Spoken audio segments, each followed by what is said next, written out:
Hi there, welcome to Unit 3, Policy, Practice and the Nature of Teaching and Learning. In this unit, we're going to consider the Constitution, the curriculum documents, and how they support the use of creative problem solving in the classroom. While this unit may seem a little more dry, it gives us the opportunity to motivate for taking a creative problem solving approach within our classrooms. Not just from the point of view that problem solving allows for deep learning and good teaching and learning practice based on research, but also because it is based in the very core of our curriculum and in fact forms part of our Constitution. Consider it from this perspective. When we try to introduce new or different teaching and learning methods into the classroom, we often face resistance. So this unit really equips you as the teacher with the policy knowledge to support its use. Unit 3, Theme 1, focuses on the South African Constitution. By the end of this section, you should be able to defend the role of the country's constitution and provide examples of how our current education system is holding up the aims of South Africa's constitution. Please make sure to read PM1, Chapter 1 and PM2, Chapters 12 and 15 and the CAPS document. Here you need to focus on the preamble. Right, so let's get down to business. Seriously, what on earth does the Constitution have to do with the education curriculum? I mean, really, why mix education and politics?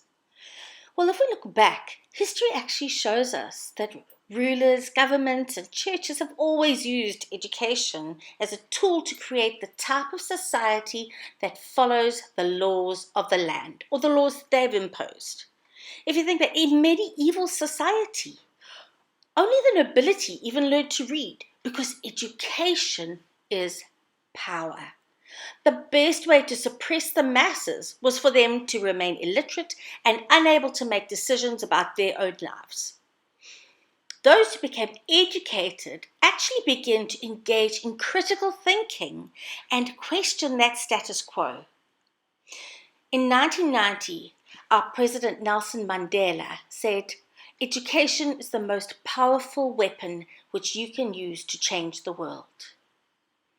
In 1997, he said, "The power of education extends beyond the development of skills we need for economic success. It can contribute to nation building and reconciliation." And he said this at the Education Africa Presidential and Premier Education Awards. As we've previously discussed, much of the values that the Department of Basic Education expects to be delivered and developed in our learners comes through your role modeling of moral and ethical behavior. However, those values are at the core of our curriculum, and at the heart of our curriculum is the South African Constitution.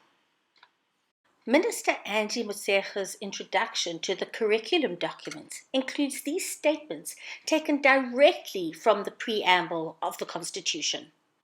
In general, if you see something in quotes, you have to know that this is going to be important. The Constitution has included aims that include healing the divisions of the past, establishing a society based on democratic values, social justice, and fundamental human rights, improving quality of life, and freeing the potential of each person, laying the foundations for a democratic and open society where every citizen is equally protected, and building a united and democratic South Africa, which is able to take its rightful place amongst the family of nations. You might feel that this is a tall order and unrelated to this module of creative problem solving until you actually read the introduction to the curriculum and assessment policy statements. I've used the one for life skills, so we're going to take a quick look at that. please take a moment to pause me quickly and go and open up your CAPS document. You can use the same one I'm using, which is the life skills, and then look on page 4, specifically at section 1.3, and take a quick read through that before you carry on with the video, because I'm certainly not going to read it all out to you. So once you head on into the document to section 1.3, the general aims of the South African curriculum, you'll find these sentiments laid out in the goals of the curriculum. The knowledge, skills, and values worth learning in South African schools. And they focus on the local content, the global imperatives, making sure that things are meaningful to their own lives, and preparing our future citizens to be self-fulfilling and have meaningful participation in society as citizens of a free country. Now, we know that we have plenty of difficulties in our free country, but we see the principles of the curriculum then focus on concepts such as social transformation, active and critical learning, high knowledge and high skills, progression, human rights, inclusivity, environmental and social justice, valuing indigenous knowledge systems, and credibility, quality, and efficiency. I know that all of these have been achieved at yet, but hey, we're going to keep working towards them. But finally, I'd like to draw your attention to the very first point that is so relevant to today's lecture. We are expecting to produce learners that are able to identify and solve problems and make decisions using critical and creative thinking. They've got to be able to work effectively as individuals and as team members. They've got to be organized, be able to manage themselves, collect, analyze, organize, and critically evaluate information, which says to me that they've got to engage in the problem-solving process.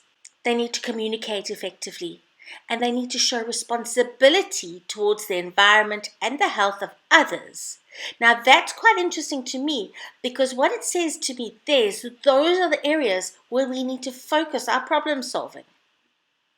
And then finally, they need to develop an understanding of the world as a related set of systems so they don't exist in isolation. By recognizing that problem-solving contexts do not exist in isolation.